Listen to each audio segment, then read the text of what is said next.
Hello दोस्तों, कैसे हो। आज मैं आपको अमेरिका के छोटे छोटे जो प्लाज़ाज होते हैं, जैसे छोटे छोटे मार्केट्स कह लो उनको, जिनमें आपको ये आई डॉक्टर्स और रेस्टोरेंट्स, बार्स मिल जाएंगे। देखिए कितनी खूबसूरती से प्लाज़ा बना हुआ है। इसका नाम है पीच ट्री प्लाज़ा। आप देख सकते हो इसके अंदर एक मेगा इवेंट करने का हॉल भी मिल जाएगा किराए पे।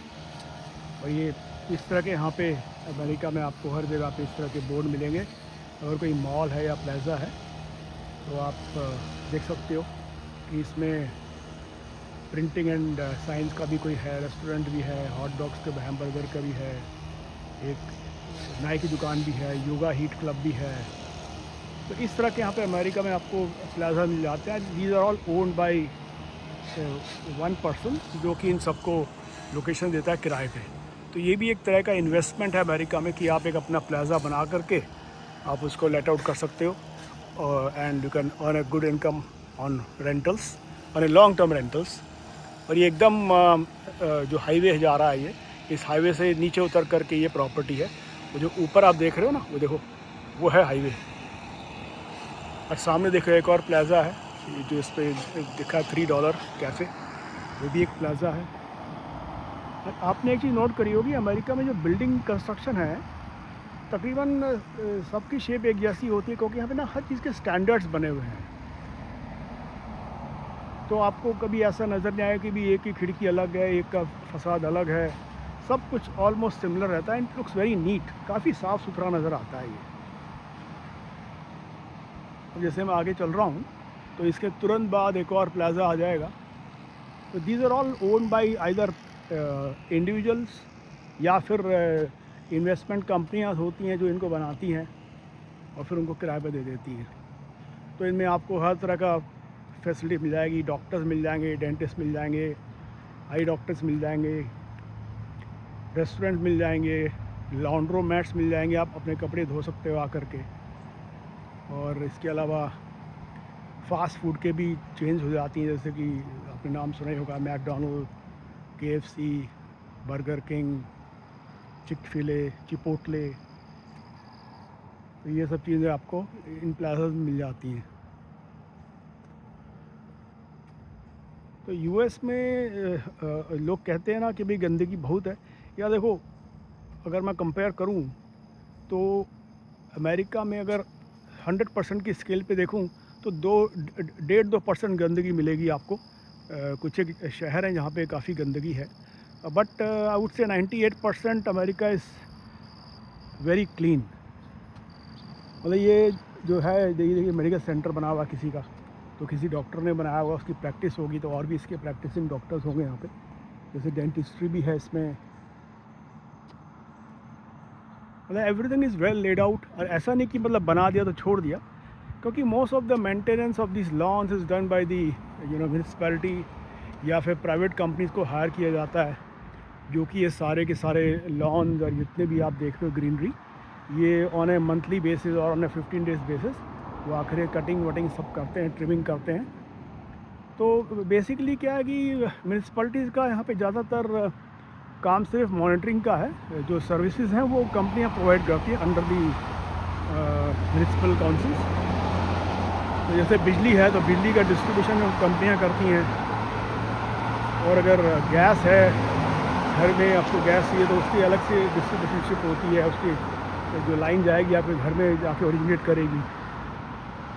अब देखिए सामने भी एक और प्लाज़ा है।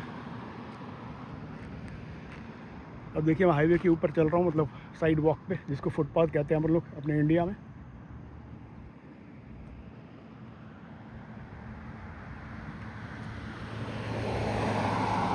और एक बड़ी इंटरेस्टिंग चीज़ अमेरिका में ये है कि जो अटॉर्नीज़ होते हैं इंश्योरेंस के, कार इंश्योरेंस, एक्सीडेंट के, तो वो बड़े पॉपुलर प्रोफेशन है and they are highly paid अटॉर्नीज़।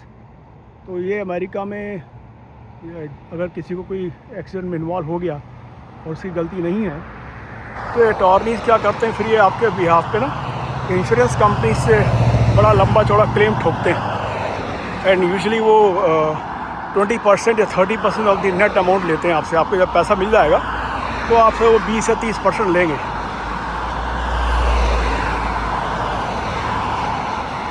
अब देखिए सामने एक रेस्टोरेंट बन रहा है, तो देखिए पूरी इन्होंने बैरिकेडिंग कर दी है इसकी, और जब ये तैयार हो जाएगा तो फिर इसको ये खोलेंगे। सामने आप देखें एक और सुपर मार्केट है, जिसमें आपको बड़े बड़े ग्रॉसरी स्टोर्स, टारगेट जैसा है, टारगेट है, पब्लिक्स है, बैंक्स मिल जाएंगे आपको, कैफ़ेज़ मिल जाएंगे आपको। और आज का जो AQI है वो है 32। तो आप देख सकते हो कि भाई हवा पानी साफ़ है यहाँ पे। जो पानी की क्वालिटी है अमेरिका में, आप बगैर फ़िल्टर के भी पी सकते हो, और अगर कहीं पे कंटेमिनेशन है तो आपको बहुत पहले एडवाइजरी भी मिल जाती है।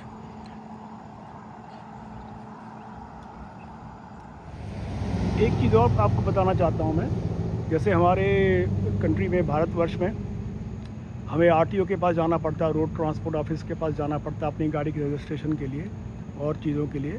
तो अमेरिका में उसको टैग ऑफिस बोलते हैं, और ये टैग ऑफिस एक काउंटी में, मतलब ऐसा नहीं कि सिर्फ एक ही होगा, ये कम से कम 4-5 होते हैं। तो आपके जो भी आपके घर के आसपास होता है, तो आप उस पर जाके अपना गाड़ी का जो टैग है वो रिन्यू करा सकते हैं। और अमेरिका में ना, जो आपका गाड़ी का नंबर होता है, जिसे मतलब रजिस्ट्रेशन नंबर कह लो, वो हर साल आपको रिन्यू कराना पड़ता है। हर साल आपको करीबन $20 या $30 फ़ीस देनी पड़ती है।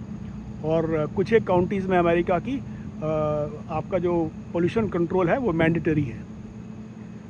लेकिन कई काउंटीज़ में, जैसे मैं रहा हूँ, जैसे कोविंगटन में रहा हूँ, तो वहाँ पे ये पोल्यूशन सर्टिफिकेट मैंडेटरी नहीं था। तो वहाँ तो आप सीधा टैग ऑफिस जाओ, अपने गाड़ी के कागज़ दिखाओ, और 5 मिनट में आपका टैग मिल जाता है।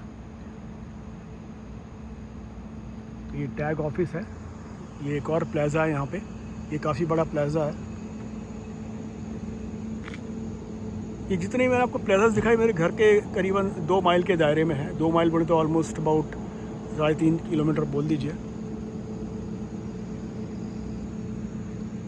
और आज क्योंकि संडे है तो कोई ट्रैफिक ही नहीं है। एक चीज़ जो मैंने देखी है अमेरिकन्स की, उनके पास एक कॉन्सेप्ट है, they work hard and they play hard. क्योंकि फ्राइडे वीक है, तो ये लोग 5 दिन खूब काम करते हैं, जॉब पे जाते हैं या बिज़नेस करते हैं, और बाकी जो उनका वीकेंड होता है वो इस दिन खूब मौज मस्ती करते हैं ये लोग।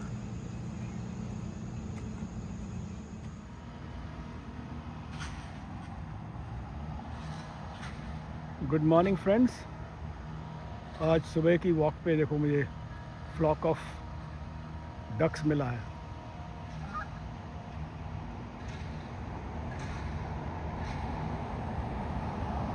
द वेदर इज़ क्लाउडी, लेकिन बारिश होगी 2 घंटे के बाद। ये जो डक्स हैं मुझे अक्सर मिल जाती हैं, कई बार दिन में भी मिल जाती हैं, लेकिन आज इनको मैंने पहली बार ये इस तरफ देखा है, सड़क के नज़दीक।